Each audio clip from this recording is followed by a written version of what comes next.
Krishnamurthy sir திடீர்னு 2 நாளைக்கு முன்னாடி ஃபோன் பண்ணி மதியம் நான் காய்ச்சல் லீவ் போட்டு வீட்டில் இருந்தேன். சரி இது மாதிரி நீங்கள் காமராஜர் விருது வாங்கியிருக்கிறதுக்கு சங்க சார்பாக வந்து உங்களை பாராட்டான்னு சொன்னேன்.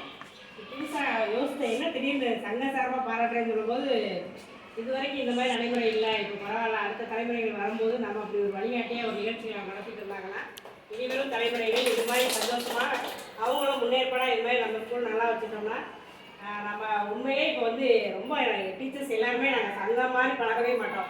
ஒரு குடும்பம் மாதிரி பழகிறனால தான் இந்த விருதை வந்து ஈஸியாக ஏய்வோமா கல்வி அலுவலர்களே சொல்லி நமக்கு வாங்கி தர அளவுக்கு காலையில் 10 மணிக்கு சொன்னாங்க.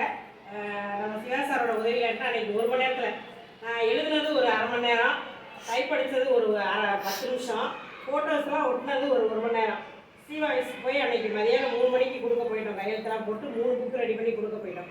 அப்போ சிவாவிஸில் சொன்னாங்க, நாங்கள் தபால் கொடுக்க சொல்லி ஏய்வோக்கெலாம் சொல்லி ஒரு 10 நாள் ஆச்சு அப்படிங்கிறத நான் உடனே அவர்கிட்ட சொன்னேன். இன்றைக்கி காலையில் 10 மணிக்கு தான் சார் என்கிட்ட சொன்னாங்க, நீங்கள் சொல்லி 10 நாள் வேணா இருக்கலாம், நீங்கள் கொடுத்த சீனியாரிட்டி அடிப்படையில் நீங்கள் அவார்டு கொடுங்கன்னு சொன்னேன். இது வரைக்கும் டேபிளுக்கு எதுவுமே வரலாமா, நீங்கள் தான் கொடுத்துருக்கீங்க. நாங்கள் அப்போ சொன்னோன்னே நாங்கள் ஒரு 2 மணி நேரத்தில் கொடுத்தோம்ல, அப்போ இதை வச்சு நீங்கள் அரேஞ்ச் பண்ணுங்க அப்படின்னு சும்மா விளையாட்டு சொன்னேன். அவர் ஆனால் உள்ள எல்லாம் பார்த்துட்டு தேவையான எல்லா விஷயங்களுமே உங்கள் ஸ்கூலில் இருக்குது, உங்களை தவிர்க்கிறதுக்கே வழி இல்லைன்ற மாதிரி எல்லாருமே ஃபீல் பண்ணாங்க அப்படின்னு அந்த சிஓ ஆஃபீஸில் இருக்க அந்த பிஏ சார் அவங்க வந்து பாராட்டினாங்க. இந்த பாராட்டு வந்து எனக்கு மட்டும் கிடையாது, எப்படி ஒரு கை ஓசை எழும்பாது அப்படின்றது மாதிரி எங்கள் ஸ்கூலில் 5 பேருமே ஒரு குடும்பமாக தான் முதல்ல இருக்கிற சார் இருக்கும்போது சரி, இப்போ சார் வந்த பின்னாடி அதே மாதிரி தான் இருக்கும். முதல் வகுப்பு ஆசிரியர்லேருந்து ஆரம்பிச்சோம்னாலும் ஜெயில் டீச்சர்கிட்ட போகிற பிள்ளைங்க யாரையுமே அவங்க படிக்காமல் இது வரைக்கும் அனுப்புனதே இல்லை. அவனுக்கா ஐக்கியம் இல்லைன்னா மட்டும்தான் அவன் படிக்க மாட்டான். அதே மாதிரி டீச்சர் நம்ம புத்தக டீச்சரை சொல்லவே தேவையே இல்லை. அவங்க வராத பிள்ளைகளை பூரா வர வச்சுருவாங்க. பிள்ளைங்களுக்கு நல்லா அட்வைஸ் பண்ணுறது, உடம்பு சரியான பிள்ளைங்களை கவனிக்கிறது, அது வராத பிள்ளைங்களை வர வைக்கிறது, தண்ணி வரட்டா சார் வந்து மோட்டர் போட்டு நீங்கள் சார் வந்ததுக்கு முன்னாடி இந்த எமிஸ்ன்ற கவலையை ஒரு துளி கூட மனசில் இருந்ததே கிடையாது. வெளி வேலைன்னா எந்த வேலையும் நாங்கள் செய்யறதில்லை. அது ஒரு கிஃப்ட்டு தான் எங்களுக்கு சார் கிடச்சது. இவரோட போஸ்ட்டை காப்பாற்றுறதுக்கு சங்க சார்பாக நான் போய் கேட்டுக்கிறேன். அவங்க இன்னொரு டீச்சர் வந்து இங்கேருந்து வெளியே இருந்தால் தான் அவருடைய போஸ்ட்டை காப்பாற்ற முடியும். 121 தக்க வைக்கிறதுன்றது இப்போ வந்து முடியாத காரியமாக நாங்கள் ரொம்ப கஷ்டப்பட்டு செஞ்சுட்ருக்கோம். இந்த வீடியோ போடுறதுக்கெலாம் எல்லாம் பாராட்டினீங்க, அதுக்கு எல்லாருக்கும் நான் நன்றியை தெரிவிச்சுக்கிறேன். உண்மையாகவே சார் சொன்ன மாதிரி எங்கள் வீட்டிலலாம் திட்டுறாங்க, நீ ஸ்கூலுக்கு போகாமல் வீட்டில் இருந்தேனால உனக்கு உடம்பு நல்லாயிருக்கும், இனிமேல் வயசு கூடலை, நீ எப்போ என்ன 25-30 வயசில் இருக்க மாதிரியே மனசு நினச்சிட்டு இருக்க, உன் மனசுக்கு மட்டும்தான் வயசு கம்மி, உடம்புக்கு வயசு கம்மி கிடையாது அப்படின்னு சொல்லி இப்போ உடம்பு முடியாமல் போகும்போதெல்லாம் ஏதாவது ஸ்கூலுக்கு லீவ் போட மாட்டேன்னு சொன்னால் சத்தம் போடுவாங்க. என்ன செய்ய போகிறேன், எத்தனை பேர் 10 நாள் 20 நாள் லீவை போட்டு வீட்டில் இருக்காங்க, போட மாட்டேங்க. டீச்சரே கூட 1 வாரம் லீவ் போட்டு வீட்டில் இருங்க டீச்சர் அப்படின்னு சொல்லி தான் சொன்னாங்க. இப்போ காய்ச்சலுக்கு சார் கூப்பிடவும் நேற்று வந்து பார்க்கலான்னு வந்துட்டு வந்தோடனே திரும்ப போயிடலான்னு இருந்துச்சு. அப்புறம் எப்படி பேசிட்டே இருந்து உட்காந்துருக்கேன். நமக்கு என்னை பொறுத்த மட்டும் சார் சொன்ன மாதிரி என் கடல் பணி செய்து கிடக்குற மாதிரி திருக்குறள் எனக்கு பிடிச்ச குரல் எதுன்னு கேட்டால், தோன்றி குரலோடு தோன்றுங்க அப்படிலாம் தோன்றலையும் தோன்றாமே இருந்தது. இதை நான் உள்வாங்கினது என்னோட தப்புன்னு தான் நினைக்கிறேன். அதாவது இதே ஒன்றை பார்த்துட்டு அதை செய்யணுன்ற எண்ணம் வந்து வளர்ந்துகிட்டே இருக்குது. இது தவறுன்றது எனக்கு தவறுன்னு நம்ம சொல்ல முடியாது ஆசிரியர் சமுதாயத்தில். இருந்தாலும் எந்த நேரமும் இந்த சிந்தனை இருக்கக்கூடாதுதான். வீட்டையும் பார்க்கணும்.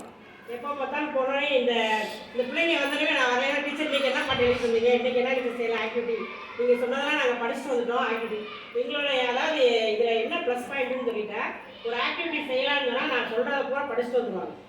அப்போ அது ஒரு பிள்ளைங்களை படிக்க வைக்கிறதுக்கு இது ஒரு வழிகாட்டியாக இருக்குது. வெளியில் ஒரு கோலம் போடலாம் விளையாடலாம் அப்படின்னு சொன்னோடனே இந்த ஆக்டிவிட்டிக்கு வெளியே போகலான்னு சொன்னோடனே இந்த 3 கொஸ்டினையும் படித்து முடிச்சவங்களாம் ஆக்டிவிட்டி போகலான்னா கரெக்டாக முடிச்சிடறாங்க. அது மாதிரி சின்ன பிள்ளைகளையும் படிக்க வச்சு டீச்சர்ஸ்லாம் அனுப்புவாங்க, வீடியோ எடுப்போம், நிறைய பேசலாம், சொல்லிகிட்டே நம்ம இருக்கலாம். எல்லா டீச்சருடைய ஒட்டுமொத்த வளர்ச்சி தான் எங்களுடைய பள்ளிக்கு கிடைத்த விருது. என்னுடைய தனிப்பட்ட முயற்சி கிடையாது.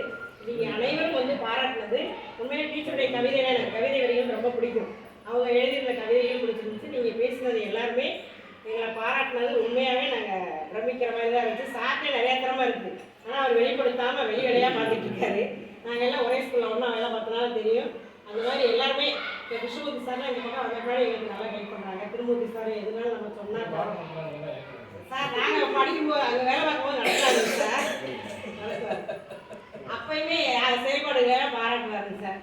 இருந்தாலும் நீங்கள் சொல்கிற மாதிரி இனிமேல் வந்து என்னுடைய பணியை கொஞ்சம் குறைச்சிக்க முடியாது. இருந்தாலும் இந்த சிந்தனை ஓட்டம் வந்து இருக்கக்கூடாதுன்ற மாதிரி நான் ஃபீல் பண்ணுறேன். வீட்டில் ரொம்ப திட்டுறாங்க. இல்லைங்க சார், தப்பு தான். நம்ம வீட்டில் போனாலும் இதை பற்றி யோசிக்கக்கூடாது. இல்லை நான் என்ன சொல்கிறேன்னா, நீங்கள் வந்து உங்களுடைய ரிலாக்ஸேஷனை நீங்கள் இதுக்குள்ளே இருக்கும்போது உங்களால் அது ஈஸியாக வந்துடுவீங்க. ரிலாக்ஸேஷனுக்கு நான் உழைச்சிட்டு எனக்கு ரிலாக்ஸேஷன் கிளாஸ் வெளியே அப்படிங்கிறவங்களுக்குனா கஷ்டம். நீங்கள் இதவே வேலையாகவும் இதே ரிலாக்ஸேஷன் வைக்கும்போது உங்களுக்கு லாபம் வரும். எல்லாரும் நீங்கள் உடல்நலத்துக்கு சொன்னீங்க, அது மாதிரி எங்களுக்கு உடல்நலத்தை கடவுள் கடைசி வரைக்கும் நமக்கு வேலை பார்த்து ஓய்வு பெறும் காலம் வரைக்கும் இதே மாதிரி ஒரு சுறுசுறுப்பு கடவுள் கொடுக்கணும். உடல்நலம் மட்டும்தான் நம்ம வேண்ட வேண்டியது கடவுள்கிட்ட. கடவுள் வந்து எல்லாருக்கும் சம்பளம் கொடுக்குறாங்க, நமக்கு வர வேண்டியதெல்லாம் அரசாங்கம் செய்யலைன்றது ஒரு பக்கம் இருந்தாலும் தேவையான அளவுக்கு கடவுள் இந்த அளவுக்கு திருப்தியை நம்ம வச்சுருக்கான்றது. இங்கே ஸ்கூலில் இருக்க பிள்ளைய பூராமே எங்கள் பிள்ளைன்னு தான் சொல்கிறதுனால பிள்ளைங்க லீவே போடாமல் வர்றதில்ல, வராங்க சார். இந்த ஆக்டிவிட்டிலாம் பண்ணுறதுனால கிளாஸில் அவங்க என்ன இது பூராமே பிள்ளைங்க கைவேலையாக இந்த ட்ரெஸ்ஸெல்லாம் அவங்க தைச்சது தான். சார் இருக்கும்போதே உங்கள்கிட்ட காமிச்சிருக்காங்க சார், அவங்களாம் தைச்சா அந்த போட்டுக்க பாருங்க கவர் பண்ணது. பேப்பர்லேயே இதேமாதிரி எல்லாரும் ஆளுக்கு ஒரு ட்ரெஸ்ஸு. இந்த போட் ரெடி பண்ணுறது எந்த வேலை கொடுத்தாலும் நம்ம படிக்க சொல்லிவிட்டு இந்த வேலை செய்யுங்கன்னு சொன்னால் கரெக்டாக செஞ்சுருவாங்க சார். அதனால் எங்கள் பள்ளி ஆசிரியர்கள் எனக்கு கிடைத்த வரம். எல்லாருமே முத்துக்கள், நீங்கள் எல்லாம் மாணிக்கங்கள் மாதிரி இதை எங்களை பாராட்டிட்டீங்க. இது எங்கள் வாழ்நாளில் உண்மையிலே மறக்க முடியாத தருணம். அனைவருக்கும் மிக்க நன்றியை தெரிவித்துக் கொண்டு பள்ளியின் சார்பாகவும் ஆசிரியர்கள் மாணவர்கள் சார்பாகவும் மீண்டும் ஒரு முறை அனைவருக்கும் நன்றியை தெரிவித்துக் கொண்டு நன்றி.